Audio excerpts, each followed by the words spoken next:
आदाब नाजरीन, आप देख रहे हैं INN न्यूज़। मैं हूं शौकत अली सूफी। पेश है आज दिन भर की कुछ अहम खबरें।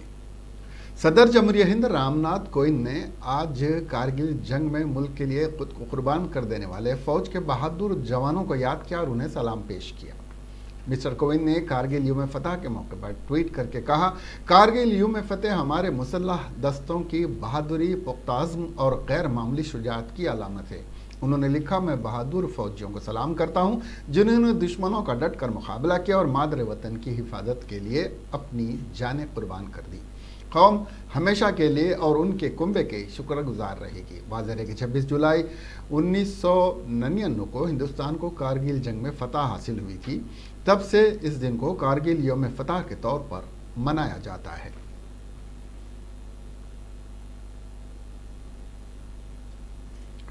नायब सदर जमहूरिया हिंद M वेंकैया नायडू ने हिंदुस्तानी फौज को सलाम करते हुए कहा कि मुल्क उनकी बहादुरी और उनके घर वालों की हिम्मत का कर्जदार है।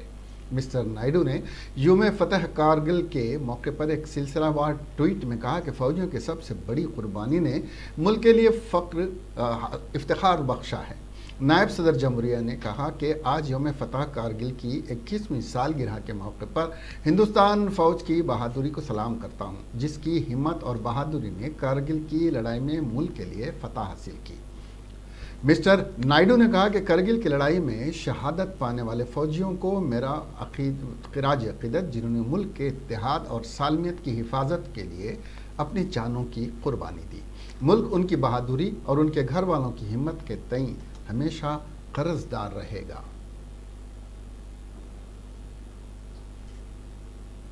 जंग के दौर में फौजियों के हौसलों को पस्त करने वाले बर्ताव न करें, मोदी ने कहा। वजीर आज़म नरेंद्र मोदी ने कारगिल विजय दिवस के मौके पर हिंदुस्तानी फौजियों की बहादुरी और कुर्बानी को याद करते हुए लोगों से अपील की कि जंग के हालात में हमारा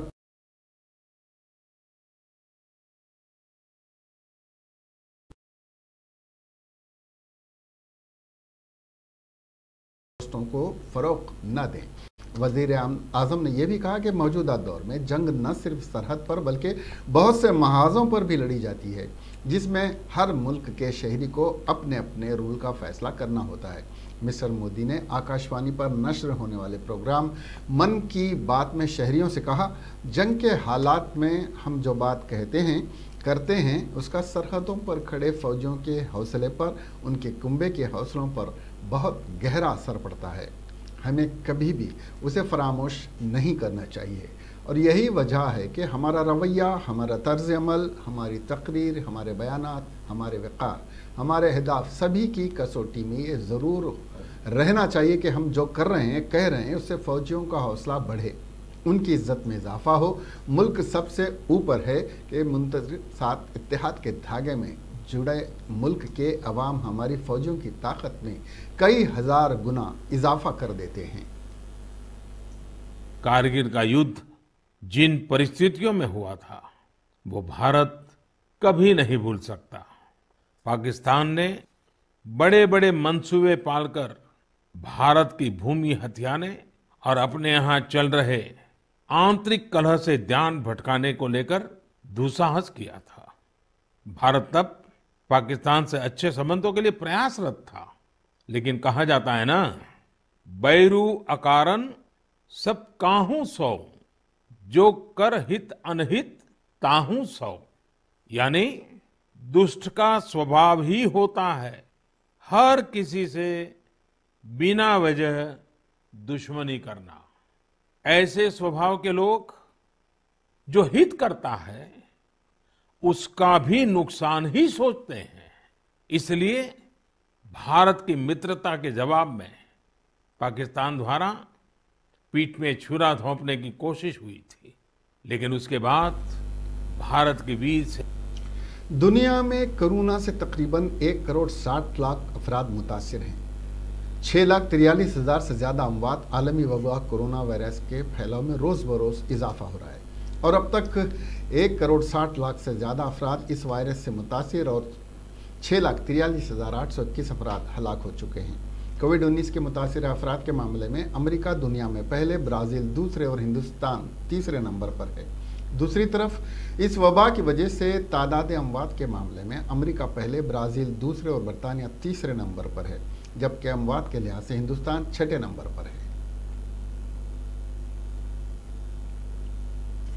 मुल्क में कोरोना वायरस के मुतासरीन की तादाद 13,36,000 से मुतजाविज कर चुकी है। 31,000 से ज़्यादा अमवात वाक़ हुई हैं।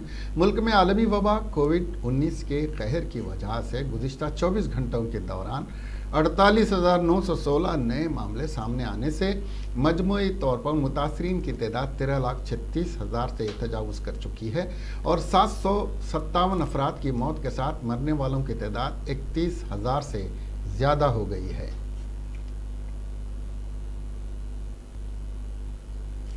मुल्क में तेलंगाना में कोरोना वायरस से मुतासरीन की तादाद 54,059 तक पहुँच गई है।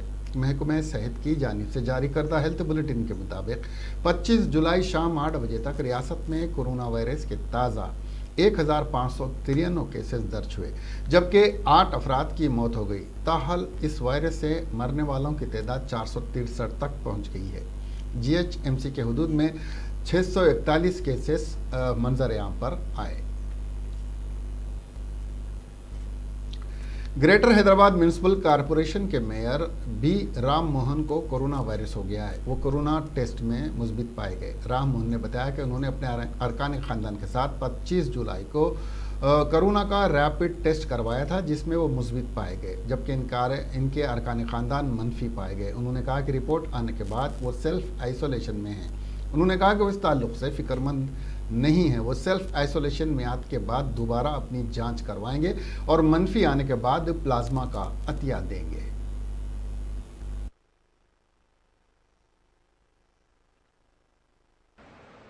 కరోనా వచ్చిందని మరి ఎవరు కూడా ఆందోళన చెందాల్సిన అవసరం లేదు। మరి నేను కరోనా వచ్చినా మరి ఏ సింప్టమ్స్ లేకుండా చాలా ఆరోగ్యంగా ఉన్నా। మరి తగు జాగ్రత్తలు తీసుకుంటూ సెల్ఫ్ ఐసోలేషన్ సపరేట్గా ఒక రూమ్లో ఉంటూ ఎవరిని దగ్గర రానియకుండా కోవిడ్ ప్రోటోకాల్స్ అన్నీ కూడా మరి ఆ నిబంధనలన్నీ కూడా కరోనా నిబంధనలన్నీ కూడా పాటించుకుంటూ మరి సపరేట్గా ఒక రూమ్లో ఉంటూ దానికి సంబంధించిన టాబ్లెట్స్ కానీ అవన్నీ చేసుకుంటూ ఉంటున్నాం। మరి ఎవరు కూడా మరి కరోనాకు భయపడి ఏదో అయిద్ది అని చెప్పి భయాందోళన చెందాల్సిన అవసరం లేదు। మరి ఈరోజు కరోనా వచ్చినా మరి ఒక మనోధైర్యంతో మరి దాన్ని ఎదుర్కోగలననే ధైర్యంతో మరి ముందుకు పోతే మరి ఇలాంటి కరోనాలు నిజంగా మనల్ని ఏం చేయలేవు। మనోధైర్యానికన్నా మించింది ఏది కూడా లేదు। డెఫినెట్గా మరి కరోనా సమయంలో కూడా మా మున్సిపల్ మంత్రి గారి ఆదేశంతో हैदराबाद की तारीखी मक्का मस्जिद में नमाज ईद उल अजहा की अदायगी के लिए आम मुसल्लियों को इजाज़त नहीं होगी। मक्का मस्जिद इंतज़ामिया के सुप्रिटेंडेंट ने हुकूमत की जानिब से मक्का मस्जिद में ईद की नमाज की इजाज़त न दिए जाने का ऐलान किया। खतीब मक्का मस्जिद हाफिज़ बुखारी रिजवान कुरैशी ने मक्का मस्जिद सुप्रिटेंडेंट की बात का हवाला देते हुए कहा कि हुकूमत तेलंगाना कोविड-19 कवानीन पर अमल करते हुए कोरोना वायरस के फैलने के खौफ से इज्तिमाइयत पर पाबंदी आयद करते हुए मक्का मस्जिद में ईद के मौके पर आम मुसल्लियों को नमाज ईद अदा करने की इजाज़त नहीं दी गई है। उन्होंने कहा कि नमाज जुमा की तरह घर के करीब में वाक़े किसी जामे मस्जिद में जिस्मानी फासले को बरकरार रखते हुए नमाज ईद भी अदा करें और मास्क का इस्तेमाल लाजमी करें, और कहा कि ज़ईफ़ अफराद को बच्चों को हुजूमी मुकामात पर ले जाने से गुरेज करें और कोरोना से महफूज रहने के लिए साफ़ सफाई का ख्याल रखें और तमाम ज़रूरी अहकामात पर अमल करें। मुमकिन नहीं है तो फिर बड़े जानवर की कुर्बानी में भी आप हिस्सा ले सकते हैं। बहरहाल अल्लाह के पास 10 और 11 और 12 ज़िलहज्जा को अल्लाह सुब्हानहू व तआला के करीब क़ुरबानी से ज़्यादा अमल कोई मकबूल नहीं है। तो मुमकिन जितना हो सके, बाज़ लोगों में ये कन्फ्यूज़न पाया जा रहा है कि इसकी क़ुरबानी के बजाय इसके पैसे सदका कर दिए जाएँ, और बाज़ लोग ये एहतमाम भी कर रहे हैं कि वक्त से पहले, ईद से पहले भी प्लानिंग कर रहे हैं कि सदका कर दिया जाए पैसों को। तो ये बिल्कुल कॉन्सेप्ट, ये बिल्कुल गलत है जहनीत। ये बिल्कुल हमारे लिए जायज़ और दुरुस्त नहीं है ये चीज़। फतवा ये बताया गया है, हज़रत मुफ्ती अज़ीमुद्दीन साहब क़िबला जामिया के जो सदर मुफ्ती हैं, 15-20 दिन पहले इसका फतवा जारी फरमा चुके हैं। आप हजरात के लिए कि 3 दिन तक कोशिश करना चाहिए, मुमकिन कोशिश करना चाहिए आपके शहर में हो। अगर आप बनफ्स नफीस करते हैं तो ये बहुत अच्छी बात है। अगर बनफ्स नफीस कुर्बानी नहीं भी हो रही है तो किसी के ज़रिए भी करवाएं, अपने घर में करवाएं, या घर में नहीं हो सकता है तो किसी और के घर में करवाएं, अपने शहर में करवाएं, या शहर में भी मुमकिन ना हो तो किसी गांव या करिए में भी करवाएं। बहर सूरत ये 3 दिन में हर साहिब इस्तिताअत के नाम से कुर्बानी होना ये वाजिब है। आप बनफ्स नफीस करना, आप कुर्बानी करके गोश्त खाना ये वाजिब नहीं है, ये ज़रूरी नहीं। इस बात को जहन में रखें। और 3 दिन तक आप कोशिश करेंगे। 3 दिन के बाद भी अगर आपको कुर्बानी के असबाब मैसर न हो, कुर्बानी करने का जानवर या कुर्बानी के असबाब मैसर न हो, तो 3 दिन के बाद चौथे दिन इसकी जो भी कीमत आएगी बनेगी वो आप गरीबों में सदका कर देना। 3 दिन के बाद है, 3 दिन से पहले नहीं है। मैं फिर आपको बार बार अर्ज़ कर रहा हूँ ये बात कि वक्त से पहले करेंगे तो कुर्बानी अदा भी नहीं होगी, आपका सदका भी अदा नहीं होगा। 3 दिन कोशिश करने के बाद आप चौथे दिन उसके बाद उसकी रकम को आपको गरीब में तकसीम करना ये आपके लिए ज़रूरी है। कोशिश करनी चाहिए मुमकिन हो। शेखुल जामे निज़ामिया मुफ्ती खलील अहमद ने कहा कि कुर्बानी के दिनों में जानवर की कुर्बानी ही वाजिब है। 10, 11 और 12 ज़िलहज्जा को कुर्बानी ना कर सकें तो बाद में रकम सदका कर दें, सारा गोश्त रख लें या गुरबा में बांट दें। 3 हिस्सों में तकसीम करना वाजिब नहीं। मुफ्ती खलील अहमद ने मज़ीद कहा कि अय्याम कुर्बानी से कबल जानवर की कीमत सदका की जाए तो ये कुर्बानी का बदल हरगिज़ नहीं होगा और ना ही उसे कुर्बानी में शुमार किया जाएगा। अलबत्ता साहब इस्तिताअत अफराद 10, 11 और 12 ज़िलहज्जा को कोशिश के बावजूद कुर्बानी न दे सकें तब उनके लिए ज़रूरी है कि जानवर की कीमत सदका दें। इस सिलसिले में मौलाना ने वजाहत की कि ऐसे लोगों के लिए ज़रूरी है कि दुम्बे की कीमत सदका करें, ना कि बड़े जानवर के हिस्से का एतबार किया जाए। मुफ्ती खलील अहमद साहब ने कहा कि ईद उल अज़हा के मौके पर नमाज के दौरान दरमियानी फासले को बरकरार रखते हुए नमाज ईद अदा करें। उन्होंने एक सवाल का जवाब देते हुए कहा कि सेक्रेटेरिएट की इन्हिदामी कार्रवाई के दौरान शहीद की गई मसाजिद की दोबारा उसी मुकाम पर तामीर करने का मुतालबा किया और कहा कि मस्जिद अल्लाह का घर है। जिस मुकाम पर मस्जिद तामीर होती है क़यामत तक मस्जिद का ही मुकाम होता है।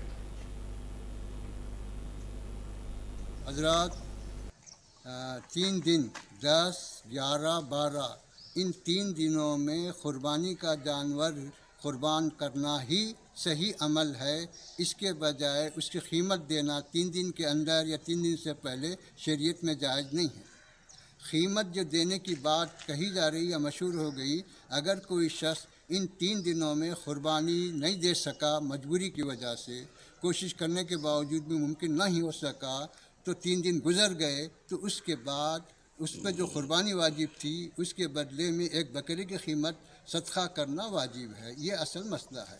3 दिन के अंदर या 3 दिन से पहले अगर वो बकरे की कीमत भी खैरात कर रहा तो उसकी कुर्बानी अदा नहीं होती, उसका बदल नहीं बनता। ये हाँ नमाज ईद की वाजिब है। हर आदमी को जो आखिल व बालिग है उस पर वाजिब है वो जहाँ मुमकिन है ईदगाह हो, मसाजिद हो या जहाँ भी इसका इंतज़ाम है वहाँ अदा करें। इसको जो है कोई छूट नहीं है। सब घर के ऊपर अगर इमाम को लेकर नमाज ऐसा नहीं है। ऐसी जगह नमाज पढ़ना जहाँ पर हर आदमी आ सके। ऐसा तेरे घर में मैं पढ़ लिया, मेरे घर में तू आ जा, 10 लोग पढ़ो, 20 लोग पढ़ो, ऐसे मकामात पे नहीं पढ़ना। आम पब्लिक मकाम होना जहाँ पर हर आदमी बगैर रोक टोक के आ सके, वैसे मकाम पे। जब कोरोना के लिए जो पाबंदी है पाबंदी के साथ ही पढ़, जैसा जुमा पाबंदी से पढ़ रहे हैं वैसे ईद की नमाज पाबंदी से पढ़ो। मस्जिद में तो जगह नहीं, भाई हुकूमत से बोलो दो इजाज़त, कोशिश करो। नहीं तेलंगाना के वजीर पंचायत राज ई दयाकर राव ने उनके करंतना के बाद मीडिया और सोशल मीडिया की इत्तलात की तरदीद की है। वाज़ेह है कि वजीर ई दयाकर राव की करंतना में जाने की इत्तलात मौसूल हो रही थी, ताहम वजीर ई दयाकर राव ने फौरी रद्दमल का इजहार करते हुए उसकी वजाहत की है। उन्होंने इसकी तरदीद की और कहा कि वो महफूज हैं, उनकी सेहत ठीक है और वो करंतना में नहीं हैं। उन्होंने कहा कि उनके घर वालों की भी सेहत बेहतर है और उन्होंने हर इतवार को 10 बजे 10 मिनट की सफाई के प्रोग्राम में हिस्सा लिया और जायज़ा इजलास में भी उन्होंने शिरकत की और उसे मुनक्किद किया। तेलंगाना प्रदेश कांग्रेस इंचार्ज आरसी कुंतिया ने कहा कि मुल्क में बीजेपी की वजह से दस्तूर को खतरनाक खतरा लाहक हो गया है। दस्तूर की खिलाफ वर्जी करते हुए रियासत में जहां बीजेपी अपोजिशन में हुक्मरान जमात को गिराने की हिकमत अमली पर अमल पैरा है, रियासत में बीजेपी कमज़ोर होने के बावजूद भी हुक्मरान जमातों के अरकान असम्बली को अपनी तरफ राग़िब करने की कोशिश कर रही है। उन्होंने कहा कि मुल्क इस वक्त कोरोना लॉकडाउन के नाजुक वक्त से गुजर रहा है। ऐसे में इस वक्त बीजेपी मध्य प्रदेश में कांग्रेस हुकूमत को ज़वाल पजीर करते हुए इक़्तिदार पर काबिज आई है। कुंतिया ने कहा कि राजस्थान के वज़ीर आला असम्बली में अपनी ताकत का मुजाहरा करना चाहते हैं। उन्होंने राजस्थान असम्बली का फौरी इजलास तलब करते हुए मुल्क के दस्तूर और जमहूरी निज़ाम का तहफ़्फ़ुज़ करने की गवर्नर से अपील की है। और सरकार बनाने के लिए आवश्यक प्रतिनिधि अपने पार्टी का नहीं होने का बावजूद तोड़ मरोड़ करके सत्ता और सरकार की दुरुपयोग करके राज्य में सरकार बनाना बीजेपी सरकार के लिए एक आम बात हो गया है। कोविड-19 संक्रमण परिस्थिति में देश का लॉकडाउन को एक राजनीतिक अभिसंधि उद्देश्य में 25 मार्च तक डेफर करना और अर्थ सरकार की क्षमता को दुरुपयोग करके मध्य प्रदेश का सरकार को तोड़ना और फिर राजस्थान की सरकार को तोड़ने के लिए कोशिश करना और राज्य मुख्यमंत्री और कैबिनेट विधानसभा अधिवेशन बुलाने के लिए मांग करने का बाद विधानसभा नहीं बुलाना, ये गणतंत्र की व्यवस्था के खिलाफ है। हालांकि हमारा देश के संविधान के मुताबिक कैबिनेट और राज्य के मुख्यमंत्री का अनुरोध के मुताबिक कार्य करना राज्यपाल के महोदय के लिए अनिवार्य है। आज हम सबकी देश की जनता की मांग है, सत्ता सरकार को दुरुपयोग करके गणतंत्र की पद्धति से निर्वाचित लोकतांत्रिक व्यवस्था को तोड़ के सरकार को दलितों पर हो रहे हमलों, असमत रेजी और कत्ल की वारदात के खिलाफ कांग्रेस पार्टी की जानिब से 26 जुलाई को चलो मल्लारम प्रोग्राम मुनक्किद हुआ। कांग्रेस के एहतजाजी प्रोग्राम में उत्तम कुमार रेड्डी के अलावा कई कायदीन गिरफ्तार हो गए। भोपालपल्ली जिले के मल्लारम इलाके में दलित नौजवान के कत्ल के वाक़े के खिलाफ नाराजगी का इजहार करते हुए कांग्रेस की जानिब से की गई चलो मल्लारम प्रोग्राम के मौके पर कशीदगी देखी गई। इस प्रोग्राम के लिए किसी भी किस्म की कब्ल अज़ी इजाज़त न कर लेने पर पुलिस ने पार्टी लीडरों को मुख्तलिफ मकामात पर हिरासत में ले लिया। हैदराबाद से चलो मल्लारम प्रोग्राम के तहत रवाना सदर तेलंगाना कांग्रेस उत्तम कुमार रेड्डी को जनगांव में पुलिस ने रोक दिया और उनको घनपुर पुलिस स्टेशन मुंतकिल कर दिया। सीएलपी लीडर मल्लू भट्टी विक्रमार्का को रोकते हुए रघुनंदनपुर पुलिस स्टेशन मुंतकिल कर दिया गया।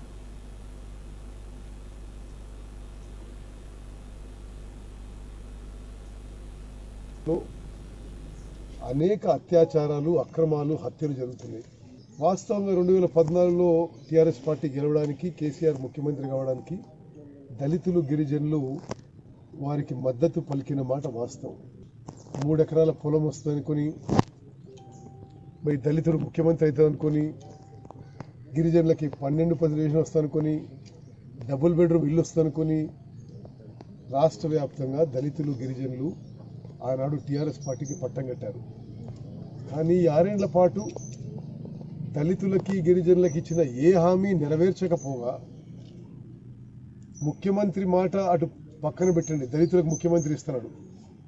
ఇప్పుడు తెలంగాణ రాష్ట్రంలో అతిపెద్ద సామాజిక వర్గమైన మాదిగ వర్గానికి క్యాబినెట్లో ఒక స్థానం కూడా। रियासती वजीर फलाह बहबूद कबूला ईश्वर ने ज़िले पेद्दापल्ली के धर्मा रमजून में वज़ीर आला के ज़ाती फ़ंड के ज़रिए मंजूर शुदा 12,15,500 रुपये के इस्तेफ़ादा कुनिंदगान के हवाले किए। इस मौके पर उन्होंने खिताब करते हुए कहा कि CMRF गरीबों के लिए एक नेमत बन गया है। उन्होंने कहा कि माशी तौर पर पसमानदा ख़ानदान के लिए ये इमदाद इंतहाई मुफीद होगी कि वो इंतहाई मायूस कुन सूरत हाल में इलाज करवा सकेंगे। वज़ीर ने यह भी कहा कि CMKCR गरीबों की फलाह बहबूद के लिए काम करके तिब्बी शोबे को मुस्तहकम कर रहे हैं। वज़ीर आला के इमदादी फ़ंड से मंजूर शुदा रकम से इस्तेफ़ादा कुनिंदान इस्तेफादा कर रहे हैं। वजीर ट्रांसपोर्ट वोडा अजय कुमार जिले खम्मम के VDS कॉलोनी कैंप ऑफिस में इस्तेफादा कुनिंदगान में तकसीम अमल में लाई। जिले के मुख्तलिफ अस्पतालों में जेर इलाज मरीजों के लिए CMRF से फंड की मंजूरी दी गई है। 20,27,500 रुपये के चेक फ़ायदा उठाने वालों के हवाले कर दिए गए। इस मौके पर वजीर ने खिताब करते हुए कहा कि chief minister KCR corona virus की वजह से रियासत में मौजूदा सूरत हाल के बावजूद गरीबों की मदद के पुख्ता आज़म के साथ फलाही मंसूबों पर अमल पैरा हैं। उन्होंने कहा कि तेलंगाना हुकूमत मुल्क में किसी और रियासती हुकूमत की तरह कोरोना के मरीजों का इलाज करके लोगों की हिफाजत कर रही है। उन्होंने चीफ मिनिस्टर KCR को एक अजीम इंसान करार दिया जो CMRF स्कीम के जरिए सरकारी और निजी अस्पतालों में ज़ेर इलाज गरीबों को माली मदद फराहम कर रहे हैं। इस मौके पर MLC Balsani Lakshmi Narayan, mayor Paplal, TRS district office in charge RJC Krishna, corporators भी मौजूद थे।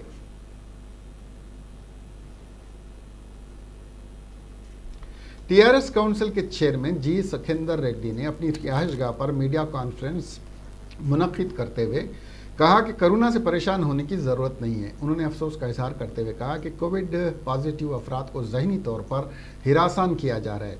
G सखेंदर रेड्डी ने अपोजिशन जमातों के कायदीन पर तनकीद करते हुए कहा कि कांग्रेस पार्टी कायदीन को हुकूमत पर हर मामले में नुक्ताचीनी करने की आदत पड़ चुकी है, लिहाजा बेफजूली के हुकूमत के कामों में रुकावटें हायल करने की कोशिश पर आमादा हैं।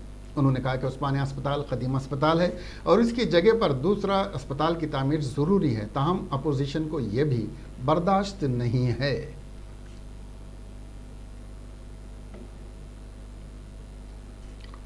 भारतीय जनता पार्टी कायद कृष्णा सागर ने हिंदुस्तान में दहशतगर्द तंजीमों की सरगर्मियों पर इजहार तशवीश किया है। उन्होंने कहा कि UN रिपोर्ट की वेबसाइट के मुताबिक ISI ऐलान जैसी दहशत और अलकायदा जैसी दहशतगर्दाना तंजीमों की हिंदुस्तान में वेबसाइट चला रही हैं और ये पनाह गजीन गैर मुल्की बाशिंदों की ज़ेर निगरानी चलाई जा रही हैं। उन्होंने तमाम सियासी जमातों से इस मामले पर गौर करते हुए हिंदुस्तानी सरहदों के तहफ़्फ़ुज़ को यकीनी बनाने की ज़रूरत पर जोर दिया है। ISIS and Al-Qaeda in India are now operating from couple of states down south. Now, the Kerala and Karnataka states seems to be on the radar, and the sleeper cells which are operating from there seem to have a team of over 150 to 200 people, and these are all mainly from Myanmar and Bangladeshi migrants, and these are illegal migrants, obviously. Now, the danger, as BJP sees, is in political impunity of religious appeasement, and Kerala stands number one in the entire country to appease to a level where it actually promotes, or at the border promotes, the opportunity of these sleeper cells to find that state as a safe haven. It happened in Hyderabad, it continues to happen here in Telangana, and thanks to these Congress and the regional party rule for a long time in Karnataka, that state also has become a safe haven for these modules. Bharatiya Janata Party cautions all these governments, the state governments. रियासत तेलंगाना के ज़िले Warangal urban में corona के खौफ से एक खातून ने अपनी जान दे दी। हसनपर्ती के प्राइमरी हेल्थ सेंटर में 50 साला खातून का टेस्ट किया गया, रिपोर्ट मुस्बित आई, जिसके बाद उसे किट देकर होम आइसोलेशन की हिदायत देकर वहां से भिजवाया गया। घर जाने के दौरान रास्ते में खातून ने कीड़े मार दवा पी ली। उसे इलाज के लिए वरंगल के MGM अस्पताल ले जाया गया, जहां उसकी मौत हो गई। नलगुंडा जिले में एक पुल से बहने वाले पानी के बहाव में एक ऑटो रिक्शा बह गया, जिसमें खातून की मौत वाक़ हो गई, जिसकी शिनाख्त रामुलम्मा की हैसियत से हुई है। यदाद्री भुवनगिर जिले में मूसा नदी में पिछले 2 दिन से सैलाब का पानी बह रहा है। इससे खास तौर पर नलगुंडा जिले में देवरकुंडा के चिंतापल्ली मंडल के गांव किष्टा रामपल्ली देहात के दरमियान हमल नकल मुतासिर हुई है। ऑटो रिक्शा को पार कराने की कोशिश में ऑटो पानी के बहाव में बह गया और उसमें सवार खातून भी ऑटो के साथ बह गई।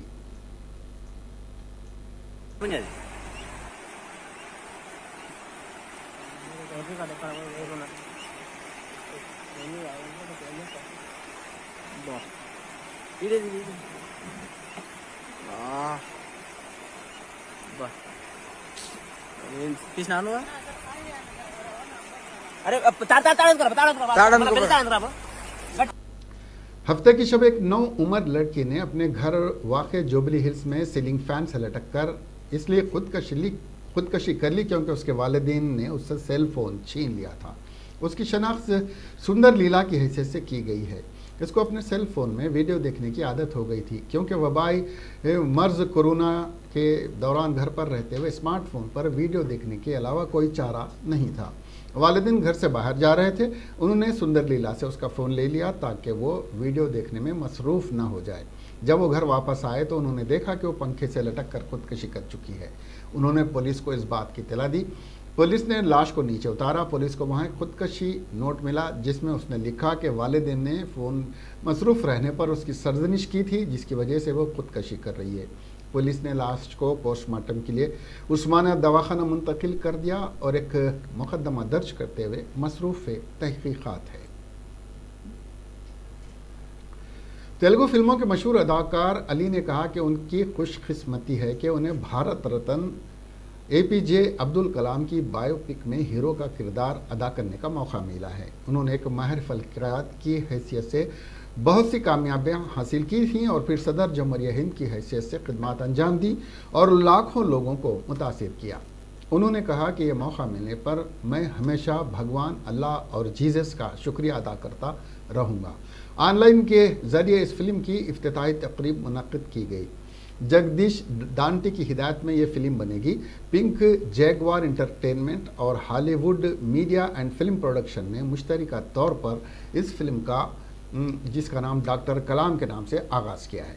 इस मौके पर मिशन कलाम के नाम से एक मजाजी प्रोग्राम मुनक़्क़िद किया गया। इस मौके पर हिदायतकार जगदीश डांटी ने कहा कि ये इत्तेफाक है कि ये अली की 1111 यानी 1111वीं फिल्म है और कलाम साहब मुल्क के 11वें सदर थे।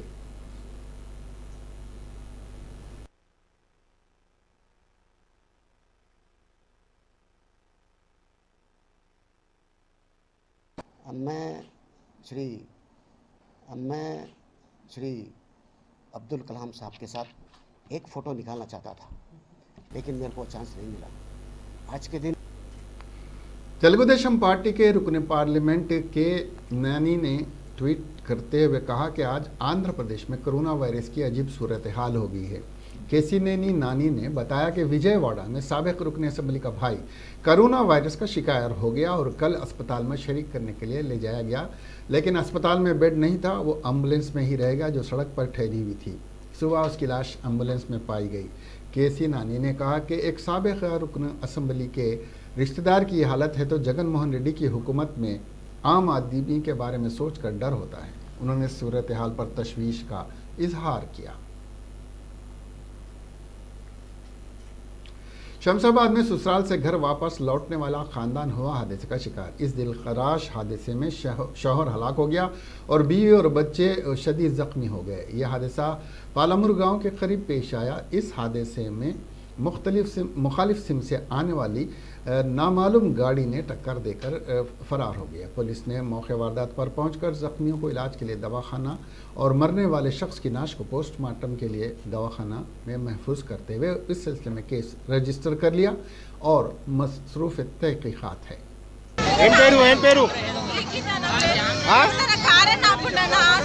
ये कैसा हुआ? ये कैसा हुआ?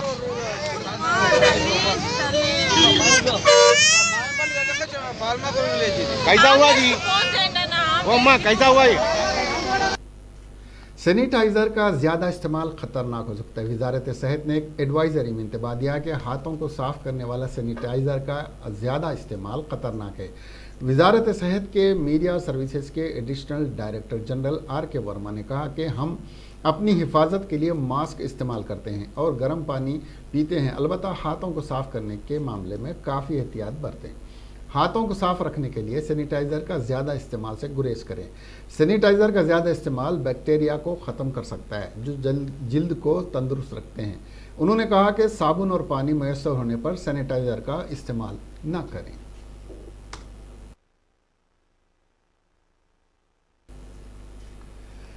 इसके साथ ही ये खबरें यहीं पर ख़त्म हुई। अब हमें दीजिए इजाज़त और देखते रहिए INN चैनल। खुदा हाफिज।